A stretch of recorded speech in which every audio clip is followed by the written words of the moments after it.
Bonjour et bienvenue, merci infiniment d'être là aujourd'hui. Je m'appelle Florie Vine, artiste pluriel et slow, et aujourd'hui je vous emmène dans ma journée de travail et j'en profite pour vous faire un petit point d'artiste du mois sur mes réflexions, mes créations, mes inspirations, toutes ces choses-là. Et je vais commencer par vous parler de ce qui me trotte dans la tête en ce moment. Comme vous l'avez constaté dans le début de la vidéo, je suis en train de revoir mes routines matinales en ce moment. Donc là ce matin j'ai fait mon sport, j'ai repris la méditation récemment. Et la raison pour laquelle je mets autant de focus sur ma routine matinale en ce moment, c'est que, comme vous l'avez probablement constaté si vous suivez mes différents contenus, je suis plutôt stressée honnêtement depuis le début de l'année 2022. Ça a fait que d'aller de pire en pire jusqu'au mois de mai. Et à partir d'avril, j'ai décidé de prendre ça en main et de réfléchir justement aux différentes origines possibles de ce stress. On en a déjà parlé à plusieurs reprises. Et ce mois-ci, j'ai notamment réfléchi à la question du rapport au temps de manière générale, de la souveraineté intérieure sur notre temps, le fait de se réapproprier notre temps intérieur, parce que le temps, quelque part, c'est une construction mentale. Et je me suis rendu compte qu'un des aspects du stress, c'est quand on a l'impression de manquer de temps, quand on a l'impression de courir après le temps. Alors que concrètement, le temps, il est toujours là, en fait, on a toujours le moment présent. Il n'y en a jamais trop, il n'y en a jamais pas assez. C'est juste une rivière qui coule, et qui coule avec un flux constant pour tout le monde. C'est le truc le plus égalitaire finalement, le temps qui passe entre les êtres vivants, vous voyez. Et du coup, c'est dans la tête qu'on a l'impression d'en avoir beaucoup ou de pas en avoir assez, qu'on a l'impression d'être dans l'urgence ou d'avoir le temps de profiter. Donc voilà, j'en parle plus en détail dans la bulle nomade de cette semaine, mon podcast, que vous pouvez retrouver sur les applications de podcast en tapant bulle nomade ou sur mon site florieteller.com. Il y a un lecteur de podcast avec des notes en dessous si vous voulez aller voir tout ça. Donc je vous parle plus en détail de justement ces différents aspects liés à l'imaginaire intérieur autour de la notion de souveraineté sur notre propre temps, souveraineté intérieure sur notre approche du temps. Donc pour la théorie c'est dans le podcast, en pratique une des choses que j'ai décidé de faire c'est de revoir mes routines matinales parce que je me suis rendu compte, et ça c'est chacun sa personnalité, à vous de voir si ce qui est utile pour vous, c'est une routine matinale, c'est une manière de, au contraire, se calmer le soir, si c'est différents moments au cours de la journée. Voilà, à vous de tester ce qui fonctionne pour vous. Je sais que pour moi, la routine matinale est hyper importante parce que c'est ce qui va déterminer avec quelle énergie je passe ma journée. Et j'ai remarqué que ça détermine en partie d'ailleurs si je vais avoir l'impression d'avoir beaucoup de temps ou d'être pressée. En fonction, le matin, de par quoi je commence ma journée, ce que je regarde en premier dans ma journée, si je prends du temps, si je m'accorde à moi-même le fait de prendre du temps pour moi ou pas, pour boire mon café, pour lire, pour faire un peu de méditation, pour faire un peu de sport, si je le fais ou pas, ça va déterminer ma sensation d'avoir le temps ou de pas avoir le temps. Et après, une fois que je me pose avec mon bullet journal, en fonction de à quoi ressemble mon agenda de la journée, le nombre de créneaux horaires que je consacre à quelles activités, le nombre de meetings que j'ai, c'est-à-dire que le fait rien que de le préparer dès le matin et de choisir quelles vont être mes tâches les plus importantes de la journée, ça détermine aussi avec quelle énergie je rentre dans ma journée. Donc ce mois-ci, j'ai décidé de me plonger un petit peu là-dedans et notamment de m'accorder ce temps matinal pour ce qui me fait du bien et quelque part m'envoyer ce message à moi-même que je mérite de m'accorder du temps au petit matin avant de commencer la journée de travail. Qu'il n'y a pas de trop pressé pour faire 5 minutes de méditation, trop pressé pour lire un chapitre de mon livre en cours, trop pressé pour faire un peu de sport là. Ce matin c'était un peu particulier parce que j'ai fait une session complète de My Peak Challenge qui est mon programme de sport, que j'aime beaucoup d'ailleurs. Mais ce que j'ai envie de faire, c'est que même les matins où j'ai pas forcément le temps, le besoin, parce que je suis en récupération ou quoi, de faire une séance complète, j'ai envie quand même de bouger un peu tous les matins. Même si c'est juste 5 minutes d'étirement en pyjama, vous voyez, sans forcément me changer en tenue de sport. Mais voilà, j'ai envie de me donner cette bulle-là et de m'envoyer le message à moi-même dès le matin que mon temps est important, que je suis importante pour moi-même et que j'ai le temps de m'accorder ce genre de temps-là. Voilà pour une des nombreuses réflexions en cours dans ma tête en ce moment. Et un autre sujet, mais ça j'en avais parlé dans un autre podcast à propos du stress, c'est l'importance de m'accorder du temps pour créer. Et ça a été un truc important au mois de mai vu que j'ai lancé la mini-vente de Patreon, ce qui fait un très bon passage à la deuxième partie qui est ce que j'ai créé ce mois-ci. Donc j'ai lancé la première mini-vente, en fait j'ai fini de coder, parce que je suis mon propre webmaster, j'ai fini de coder le WooCommerce sur lequel les choses vont être en vente. Et là je suis en train de transférer les produits numériques qui étaient sur ma boutique précédente sur la boutique de Café aux Étoiles, et il y aura la boutique numérique qui sera tout le temps disponible à partir du mois de juin. Mais je voulais tester les envois physiques, les frais de port, ce que prend effectivement la poste une fois que je vais peser et poster les machins, le temps que ça me prend d'imprimer les commandes, le temps que ça me prend de les emballer, de les envoyer, pour que je puisse mettre un stock qui corresponde pas seulement au papier qui me reste à dispo, mais qui corresponde aussi au temps que j'ai de faire tout ça. Et ça a été hyper intéressant, j'en reparlerai probablement plus en détail dans un vlog boutique après avoir ouvert la boutique publique, mais j'ai envie que ça reste artisanal, je me suis rendu compte. Je sais qu'il y a des personnes qui grandissent, qui gagnent beaucoup d'argent avec leur boutique et qui ont grandi, comme par exemple Caro from Woodland, que j'admire énormément, dont j'admire vraiment le travail, et que j'admire non seulement en tant qu'artiste et créatrice, mais en tant qu'entrepreneuse aussi. Mais elle a vachement fait grandir son business, elle fait 1000 fois plus de ventes que moi, vous voyez, et peut-être 100 fois plus de ventes que moi, je sais pas. Et elle a, pour pouvoir grandir, elle fait tout imprimer par des imprimeurs, elle emploie un ESAT, et c'est eux qui font la logistique, qui font les envois, parce que quand elle ouvre sa boutique, elle a des fois 3-4 000 commandes d'un coup. Moi j'ai pas envie d'augmenter ma boutique, enfin d'augmenter mon... J'ai pas envie de faire 4000 commandes à chaque ouverture de boutique en fait, parce que je me suis rendu compte que j'aime bien imprimer la petite papeterie chez moi. Je trouve ça trop cool de donner vie à ce que j'ai créé vraiment entre mes mains. Donc il y aura des choses qui seront imprimées par des imprimeurs, notamment les bouquins. Et puis si je fais un jour des bloc-notes, des carnets, des choses comme ça sera imprimé ailleurs. Mais j'ai envie de garder cette bulle de choses que j'imprime chez moi, je trouve ça trop cool. J'adore la réflexion créative, de choisir le papier, de numériser mes aquarelles, de voir ce que ça donne quand j'imprime, de tester, etc. Je trouve ça trop cool. Et puis j'adore aussi emballer moi-même et reconnaître les prénoms des gens qui soit m'ont parlé sur Instagram, soit sont sur notre Discord, soit sont sur Patreon. Des fois je reconnais les adresses des personnes à qui j'envoie des capsules Patreon tous les mois, etc. Et du coup quand les gens viennent sur Instagram ou par mail ou sur Discord me dire j'ai bien reçu la commande, et je reconnais le prénom de la personne. J'aime bien me rendre compte que les adresses viennent de partout dans le monde. Là la mini-vente, j'ai envoyé, alors non c'est une capsule que j'ai envoyée jusqu'à Nouméa, j'ai envoyé des colis au Canada, j'en ai envoyé en Suède, j'en ai envoyé en Espagne, j'en ai envoyé aux quatre coins de la France. C'est génial quoi, c'est vraiment génial. Et du coup j'ai envie de garder cette proximité là, ce qui fait que humainement je pourrais probablement pas honorer plus de 50 à 100 commandes par mois. Ce qui sera déjà pas mal, si un jour j'ai 50 à 100 commandes par mois, ce sera déjà une belle victoire. Là la mini-vente, j'ai fait 20 ventes si vous voulez tout savoir. Bref, donc ça c'est ça que j'ai créé principalement au mois de mai. Et donc j'avais déjà créé précédemment les capsules pour la mini-vente parce que c'était tiré des différentes capsules Patreon que j'avais envoyées de septembre à mars.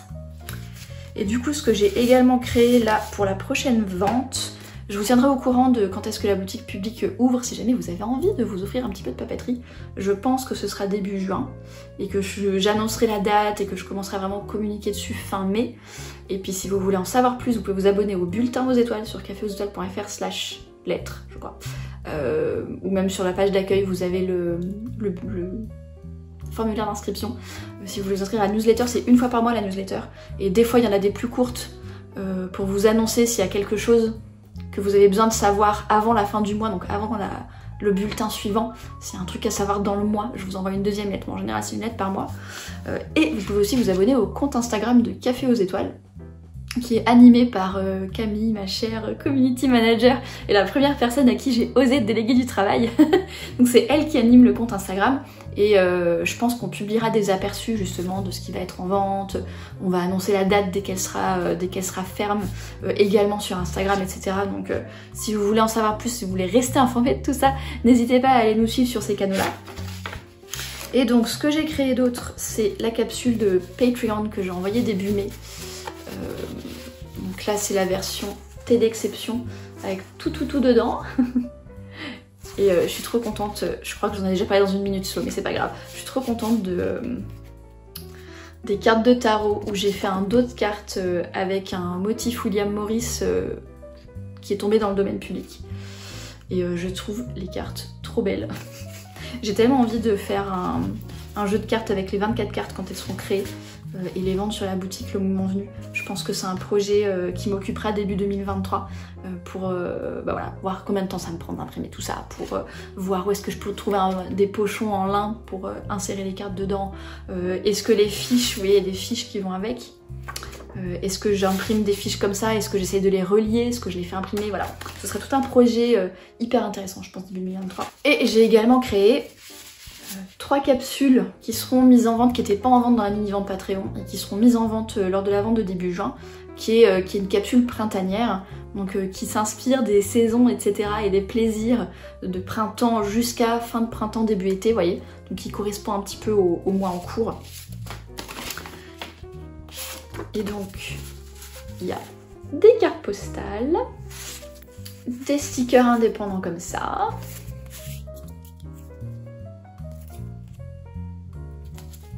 et bien sûr, mon genre de création préféré, des planches de stickers, donc 4 planches de stickers, avec différentes étapes du printemps. Donc il y en a avec des magnolias, des trucs comme ça qui sont plutôt début de printemps, il y en a avec des fraises, il y en a avec celles-ci avec les fleurs qui sont presque plutôt estivales. Là on trouve les lilas, les trucs comme ça, voilà. J'ai vraiment voulu couvrir un petit peu tout le printemps et l'année prochaine je les remettrai en vente fin mars, vous voyez. Mais là, vu que je suis toute seule pour tout faire et que je veux faire les choses bien, que je veux faire les choses slow et que je veux rester en accord avec mes propres valeurs et ma propre philosophie autour de tout ça, au lieu de me dépêcher d'ouvrir la boutique en mars, et ben j'ai pris mon temps et ce sera début juin et c'est comme ça. Donc voilà ce que j'ai créé en ce qui concerne Café aux étoiles et tout ce qui est papeterie créative.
Comme je vous l'expliquais un petit peu plus tôt, un autre élément qui m'a permis de redescendre mon stress ces dernières semaines et de réaccueillir la sérénité dans mon quotidien, ça a été de me donner des plages de temps pour ce qui compte pour moi. Donc ça c'est quelque chose dont je vous ai parlé dans une des bulles nomades récentes à propos de réduire le stress, si vous voulez aller écouter tout ça.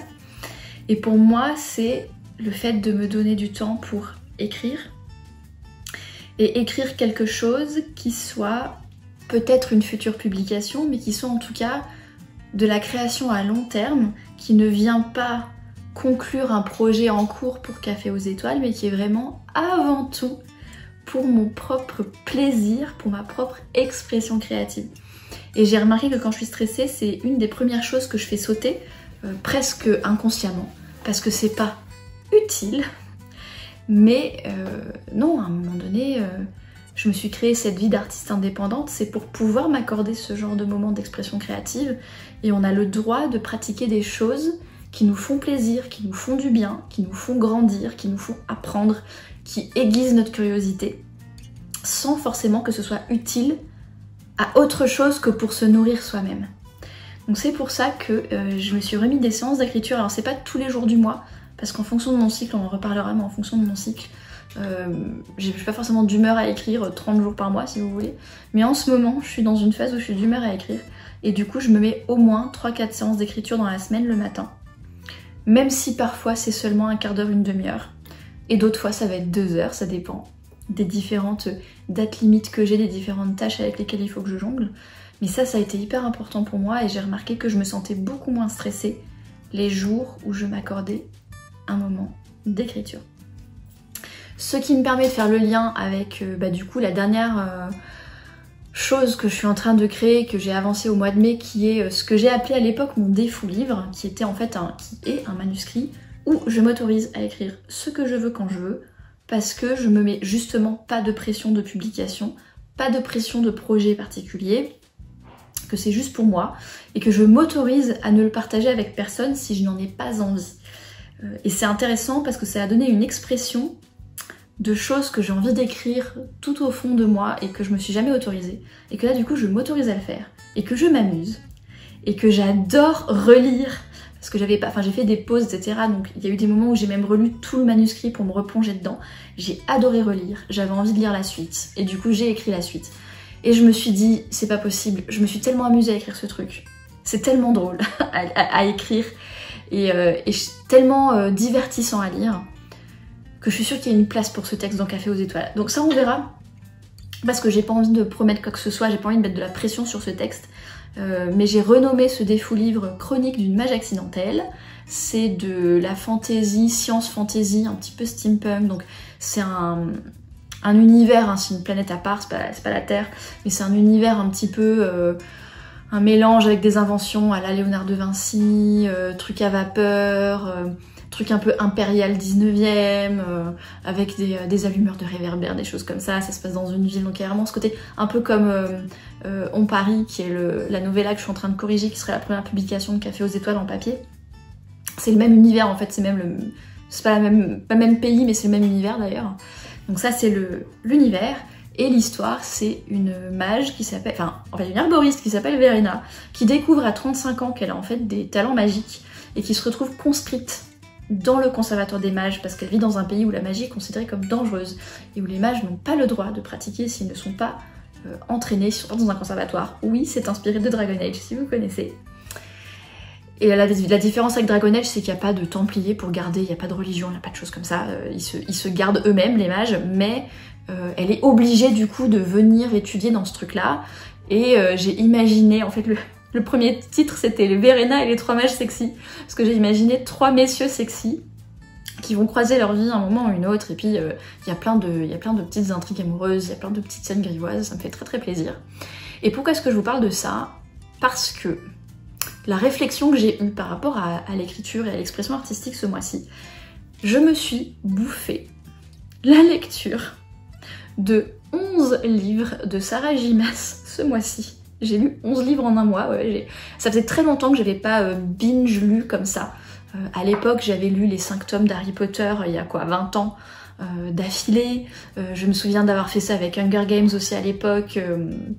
De lire, vous savez, le moindre temps libre que j'avais, je le passais à lire, j'étais obsédée par le bouquin jusqu'à ce qu'il se termine, etc. Et en fait, ça faisait des années que ça m'était pas arrivé. Et ça m'est arrivé avec les bouquins de Sarah J. Maas, qui sont assez mauvais. Je vous en ai parlé la dernière fois, je vous ai parlé d'une cour d'épines et de roses, qui est pas extra. J'ai lu toute cette série-là, il y a 4 livres, plus une novella. J'ai lu toute la série Kaelena, là, qui ont appelé ça comme ça en français, Throne of Glass. Il y a 7 tomes, j'ai pas lu les novellas, j'ai lu que les 7 tomes. Ce qui est pas mal. Il y en a que j'ai lu en diagonale parce que c'est pas terrible. Et là je suis en train de lire sa toute dernière série qui est de l'urban fantasy qui s'appelle Crescent City. Je suis en train de lire le tome 1. Qu'est-ce que je peux vous dire là-dessus et le lien avec ce que je suis en train de vous raconter? Sarah J. Maas en fait elle a commencé à écrire quand elle avait 15 ans et c'était très intéressant de lire 20 ans, parce que là mon âge, elle a 36 ans aujourd'hui, donc j'ai lu 20 ans d'écriture en un mois. Et ça a été hyper intéressant de prendre du recul en tant qu'autrice moi-même et de constater l'évolution de sa plume, l'évolution de ses intentions, l'évolution des influences extérieures aussi, pour voir comment elle a évolué ces 20 dernières années en tant qu'autrice. Et j'en ai tiré plusieurs conclusions que je vais partager avec vous aujourd'hui. Alors la première chose, c'est que quand on commence à être connu, eh ben on est influencé, qu'on le veuille ou non. Et ça fait partie du rôle de l'auteur et de l'autrice d'être intentionnel sur les influences qu'on reçoit. Sarah J. Maas, elle a vendu des millions de bouquins, c'est une best-selleuse. Ça m'a fait penser d'ailleurs au TED Talk d'Elizabeth Gilbert, si je le retrouve, je vous le mettrai en description de la vidéo, où elle parle du fait, c'est un TED Talk qu'elle a donné après avoir écrit Mange, Prie, Aime, qui est un best-seller, hein, où elle expliquait que le fait d'avoir énormément de succès, ça plonge dans le même état d'insécurité que quand on n'a aucun succès. Quand on n'a aucun succès, on a l'impression d'écrire pour rien, et on doute de nos capacités d'écriture, on doute de plein de choses, et en fait quand on a trop de succès, qu'elle dit, moi je pourrais pas vous dire, peut-être que je vous dirai dans 10 ans, qu'elle dit quand on a trop de succès, ça nous rend aussi dans cette insécurité-là, parce qu'en fait il y a tellement de gens qui ont lu le livre, tellement d'attentes, tellement d'avis, que ce soit les avis de l'agent, de l'éditeur, de tous les lecteurs et lectrices qui ont donné leur avis, que ça devient paralysant d'écrire le prochain bouquin parce qu'on va forcément décevoir des gens. Et les gens qui n'ont pas aimé, ils préféraient qu'on arrête d'écrire, c'est ce qu'elle dit à un moment donné. Et du coup, ça met dans un état d'insécurité qui est incroyable. Et en fait, ça se sent dans les bouquins de Sarah J. Maas. Il y a des bouquins qu'elle a écrits avant la publication. Il y a quelque chose d'assez naïf dans sa plume. Le tout premier tome de Throne of Glass, c'est un truc qu'elle a écrit quand elle avait 16 ans. On voit que ça a été écrit par une ado pour des ados. Genre son héroïne, c'est un assassin qui va dans le château, là, qui fait des épreuves un peu façon Hunger Games. Mais la nana, le prince lui offre un petit chien, il lui offre un paquet de bonbons, elle se jette dessus parce qu'elle est trop contente de manger des bonbons. Enfin, on voit que c'est une ado qui l'a écrit, quoi.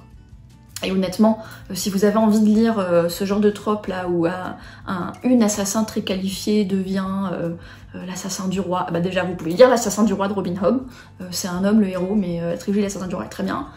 Ou bien vous pouvez lire Poison Study de Maria Snyder, je sais pas si ça a été traduit en français ça, mais c'est une trilogie qui est basée là-dessus et qui est mieux écrite.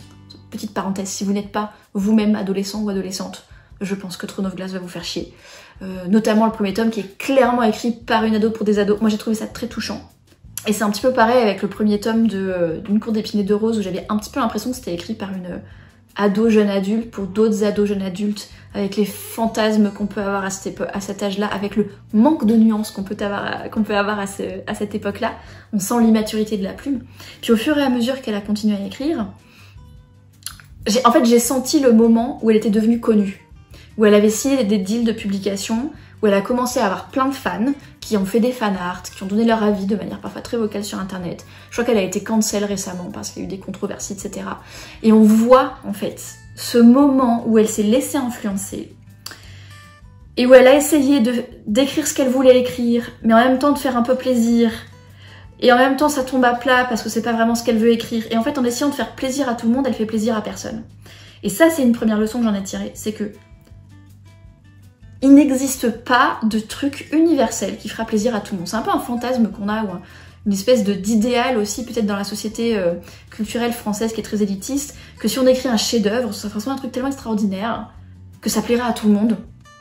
Mais ça n'existe pas, en fait. Les lecteurs et lectrices sont tous et toutes différents, ont des âges différents, des envies différentes, des goûts différents, ils ont tous des attentes différentes, et c'est impossible de plaire à tout le monde. Et même une seule et même personne peut avoir des envies différentes à différents moments de leur vie. Mais en ce moment, j'ai lu tous ces trucs-là parce que j'avais envie de romance, de fantaisie, grivoise, parce que j'avais envie de me changer les idées, parce que j'étais stressée. Ça veut pas dire que c'est tout ce que j'ai envie de lire. C'est globalement assez médiocre, hein. C'est comme... des fois, on a envie d'aller manger dans un resto 3 étoiles, hyper bien habillé, avec une super jolie robe et des talons et machin, et manger de l'espuma de foie gras dans une grande assiette, là. Et puis des fois, on a envie de manger une pizza en pyjama devant la télé. Un même lecteur, une même lectrice peut avoir des envies différentes en fonction des différents moments de sa vie, des différents moments du mois, de l'année, etc. Donc ça n'existe pas en fait le fait d'écrire un chef-d'œuvre qui plaira à tout le monde. Et la leçon que j'ai tirée de lire l'évolution, de voir l'évolution de Sarah J. Maas, c'est que quand on se laisse influencer par ce que veulent les uns et les autres, sans rester ancré dans ce que soi on veut, et ben c'est là qu'on se retrouve à écrire quelque chose qui plaît à personne en fait. Parce qu'au fond, Sarah J. Maas, ce qu'elle veut écrire, c'est de la romance de fantaisie grivoise. Et justement, les 2 derniers bouquins que j'ai lus, donc A Court of Silver Flames, qui est le dernier truc de la cour là qu'elle a écrit il y a 1 an ou 2, ou qui est sorti peut-être cette année, je sais plus, enfin l'année dernière il me semble. Et je suis en train de lire sa série adulte, la Crescent City, qui est plutôt de l'urban fantasy, adulte, grivoise. Et ben en fait, on sent que c'était ce qu'elle avait envie d'écrire depuis le début. Elle avait envie d'écrire un truc où il y a un background de fantasy, où il y a une petite intrigue de fantasy derrière qui fait avancer les relations. Mais on sent qu'elle a envie d'écrire quelque chose qui est basé sur les relations entre les personnages, qui a de la romance avec des types qui ressemblent à Jason Momoa avec des ailes et des gros kikis, et avec des scènes grivoises. On sent que c'est ça, c'est érotique, hein. Ces derniers bouquins qui sont finalement classés adultes par sa maison d'édition, où du coup elle a eu le droit de faire ça. Il y a des gros mots, il y a de l'érotique, c'est même pornographique. Elle y va à fond, quoi. Et je pense, en ayant lu tout ce qu'elle a écrit ces 20 dernières années, que dans le fond c'est toujours ça qu'elle a voulu écrire. Et elle a essayé de se forcer à écrire autre chose. Elle a essayé de se forcer à écrire de la fantaisie un peu plus épique, avec des grandes batailles. C'était raté. J'ai sauté tous les passages avec les batailles parce que c'était naze. Il y a eu un moment où je pense qu'elle a eu un backlash d'avoir écrit des scènes trop érotiques dans une série pour jeunes adultes. Et où du coup c'était moins érotique. Donc c'était un petit peu érotique quand même parce que c'était ce qu'elle avait envie d'écrire. Mais après c'était coupé de manière abrupte et c'était frustrant pour les gens qui voulaient de l'érotique. Oui, parce que, je vous ai pas dit, au fur et à mesure des 11 bouquins que j'ai lus, à la fin de chaque livre, je suis allée sur Goodreads lire les reviews, et notamment les mauvaises reviews, enfin les reviews des gens qui n'ont pas aimé, parce que c'était un vrai plaisir de bitcher sur ce genre de bouquin qui est un petit peu nul. C'était presque autant un plaisir que de les lire. Et j'ai remarqué ça, j'ai remarqué que, comme les gens ils avaient des attentes différentes, ceux qui voulaient de la romance un peu à l'eau de rose, etc., qu'elle écrivait quand elle avait 15 ans, et ben ils sont déçus par ces derniers bouquins parce qu'ils trouvent que c'est trop brut, que c'est trop violent, que c'est trop érotique, que c'est trop basé sur le désir et pas assez sur l'amour romantique. À l'inverse, ceux qui cherchent des choses adultes, ils disent dans leur review ah ben super, ça devient bien à partir du tome 4, donc soit lisez autre chose, soit ne lisez que le tome 4. Et donc ça c'est la leçon que j'en tire, où je me suis dit mais en fait, pour moi on a 2 devoirs entre guillemets en tant qu'artiste, en l'occurrence en tant qu'autrice. J'estime que j'ai deux boulots quelque part à faire pour honorer mes propres textes. Le premier boulot à faire pour honorer mes propres textes, c'est d'être au clair et ancré sur mon intention, sur ce que j'ai envie d'écrire au plus profond de moi. Ce qui me fait le plus kiffer au plus profond de moi, ce que j'ai vraiment envie de lire et par extension d'écrire. Même si c'est quelque chose qui n'est pas populaire, même si c'est un genre qui a pas ses lettres de noblesse. Parce que typiquement, je pense que Sarah Gimas, elle veut écrire de la romance de fantasy grivoise, c'est pas quelque chose qui a des lettres de noblesse, c'est considéré comme de la littérature pour jeunes filles, c'est pas forcément très bien vu par les critiques un petit peu élitistes, donc c'est le genre de choses qu'on peut avoir honte d'avoir envie d'écrire, vous voyez, où on peut s'auto-censurer du fait d'avoir envie de l'écrire. Et moi je le vois, et c'est pour ça que j'ai créé Café aux étoiles, hein, c'est que le genre de choses que j'ai envie de lire, et que j'ai envie d'écrire par extension, c'est pas des choses très populaires. J'ai envie d'écrire des mystères cosy, mais dans les genres de l'imaginaire, c'est quelque chose qui se fait très peu. J'ai envie d'écrire des choses optimistes qui montrent le bon côté de la nature humaine, et c'est quelque chose qui se fait très peu aussi. Ce qui a du succès pour les trucs adultes, c'est plutôt quand il y a de la violence, du gore, du machin, du je sais pas, pour les enfants, voilà. Et en même temps, j'ai envie d'écrire des choses pour les adultes, donc avec des personnages matures, avec des intrigues matures, avec des thèmes matures. J'ai pas envie d'écrire du young adult. Et justement, je me suis rendu compte, entre mon défou livre et les bouquins de Sarah Gimas que j'ai lus ce mois-ci, et ben j'ai envie aussi d'écrire, c'est pour ça que j'écris plusieurs séries différentes, j'ai envie d'écrire des choses avec des intrigues de l'imaginaire, etc., mais avec des intrigues romantiques, des intrigues amoureuses, des intrigues grivoises, avec des scènes érotiques, et j'ai envie d'écrire quelque chose de polyamoureux, parce que, et ça va être mon dernier truc là-dessus, deuxième leçon que j'ai apprise en étudiant tout ça, c'est que la frustration que j'ai avec les bouquins de Sarah Gimas, c'est qu'au final, elle a une vision de la romance qui est très classique, qui est même assez patriarcale et qui me gonfle. C'est-à-dire que ces héroïnes ont beau être à la base des personnages forts qui savent se battre, qui ont des pouvoirs, etc. Elles finissent à la maison, avec leur petit mari qui est une âme sœur, elles se marient, c'est leur âme sœur, elles finissent enceintes, et ça, pour le coup, ça me fait pas du tout rêver. Et du coup, la frustration que j'avais par rapport aux conclusions romantiques des bouquins de Sarah Gimas, qui a finalement une vision très conventionnelle de la romance, c'est que moi j'aurais bien voulu, surtout qu'elle peuple ces pages de Jason Momoa avec des ailes et des gros kikis. Moi j'aurais tellement voulu qu'elle butine à droite et à gauche, etc. et qu'il y ait même des arrangements de relations ouvertes ou de relations polyamoureuses. Moi en tant que lectrice, c'est ce que j'aurais voulu lire. Je pense pas que ce soit ce que Sarah J. Maas a envie d'écrire, mais c'est ce que j'aurais voulu lire. Et du coup en cherchant sur Goodreads, j'ai découvert que c'est un sous-genre qui existe. Et qu'il y a même plusieurs sous-genres qui existent. Le sous-genre d'unité polyamoureuse LGBT par exemple, ou l'unité polyamoureuse pas LGBT, le sous-genre de ce qu'ils appellent les harems inversés où c'est une nana avec plusieurs mecs, il y a plein de sous-genres, mais ça existe. Et j'ai notamment trouvé une autrice, j'ai acheté son tome 1, enfin j'ai acheté 2 tomes 1 de 2 séries qu'elle a fait, que j'ai pas encore lu, je vous en parlerai. Mais dans sa biographie Goodreads, je me rappelle plus de son nom, mais dans sa biographie Goodreads, elle a marqué « J'écris ce que j'avais envie de lire et que je trouvais pas dans la romance », à savoir des triangles amoureux où la meuf, elle ne choisit pas entre les deux à la fin. Et il y a même un hashtag que j'ai découvert qui est le hashtag #WhyChoose. Pourquoi je vous parle de ça? Parce qu'en tant que lectrice, j'ai ressenti énormément de gratitude quand j'ai pris conscience que ce sous-genre-là existait parce que c'est ce que j'ai envie de lire en ce moment. Et qu'il y avait cette frustration dans la romance traditionnelle monogame, et que je suis contente qu'il commence à exister des choses un petit peu plus non conventionnelles, qui correspondent à ce que j'ai envie de lire en ce moment.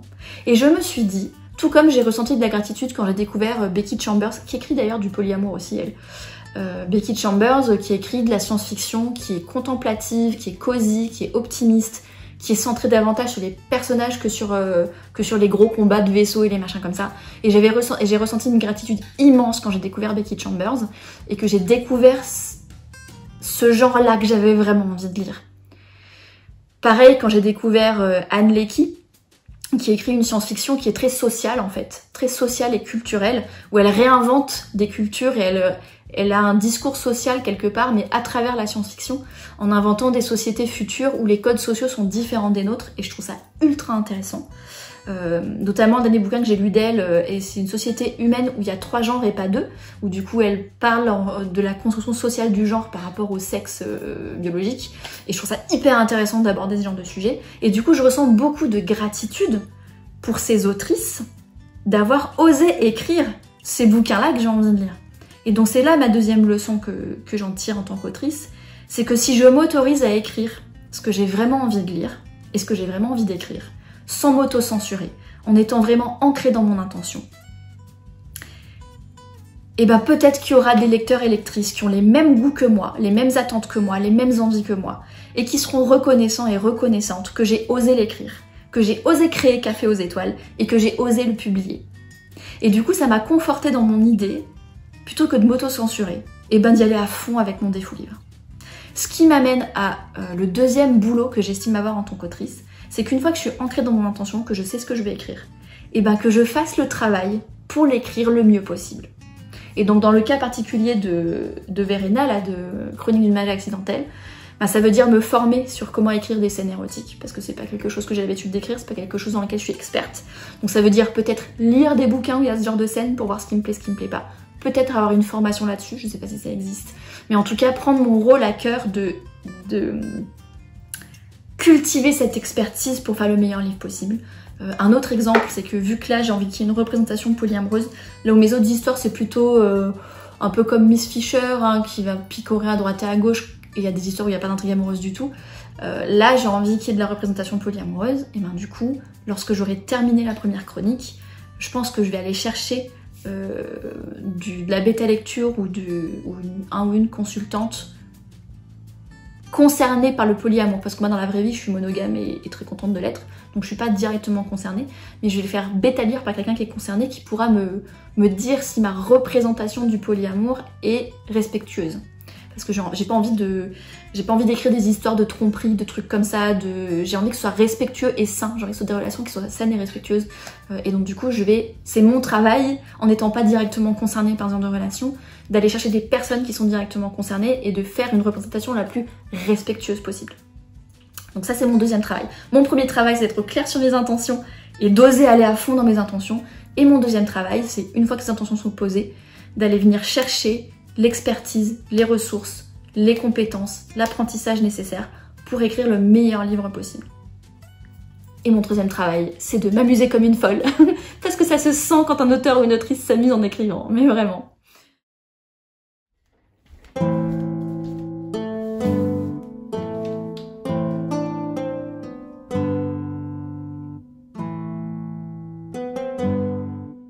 Coucou, nous voilà en début d'après-midi, je suis en plein pendant ma pause midi. Je voulais clore donc ce favori slash vlog du jour ici parce que j'ai beaucoup blablaté de sujets qui me tiennent à cœur et ça a pris beaucoup de temps. Donc je vais terminer sur donc ma pause midi, c'est typiquement un moment où j'aime bien soit lire, soit regarder une série, ce qui sont des formes d'inspiration. Et donc outre tous les bouquins de Sarah J. Maas dont je vous ai déjà parlé tout à l'heure. Alors j'ai rien lu d'autre, j'ai lu que ça. En même temps j'ai lu 10 livres en un mois. Hein. En termes de séries télé, on est en train de regarder la saison 3 de Star Trek Picard que j'ai beaucoup aimé, enfin que j'aime beaucoup.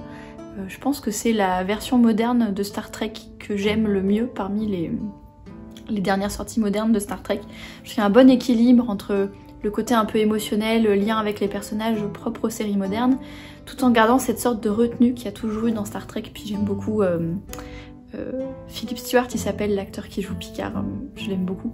Et j'aime beaucoup les personnages de cette série, donc c'était sympa, c'est disponible sur Amazon Prime je crois, la dernière saison. J'ai également vu His Mortal Instruments, ça c'est sur OCS, il y a 2 saisons.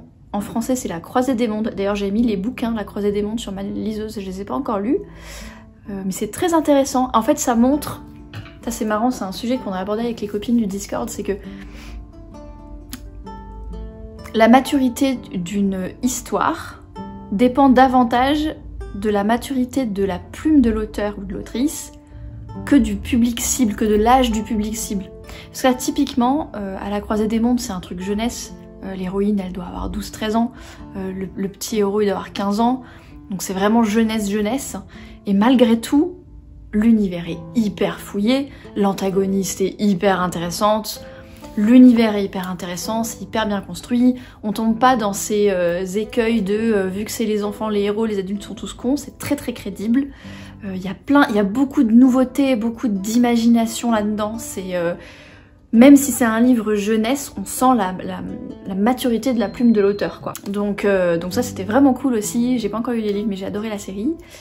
Et dernière série que j'ai commencé à regarder, pareil, j'ai pas fini la saison encore, c'est Crash Landing on You, un drama coréen où l'héroïne est une PDG d'une espèce de boîte de produits de beauté, de trucs comme ça, qui fait un truc en parapente pour une campagne marketing, et il y a une tempête et elle se retrouve de l'autre côté de la frontière avec la Corée du Nord, et elle est du coup sauvée par un capitaine de militaire de la Corée du Nord, et s'ensuit toute une histoire, tout un drame romantique.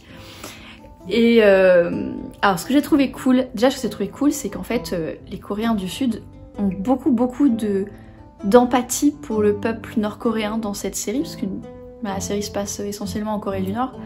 Et moi je connais pas trop comment ça se passe entre les deux pays là-bas, mais j'ai vraiment trouvé que pour 2 pays qui sont censés être en guerre froide, les scénaristes de la série avaient beaucoup de bienveillance et de compassion envers le peuple nord-coréen. Les personnages sont trop cool.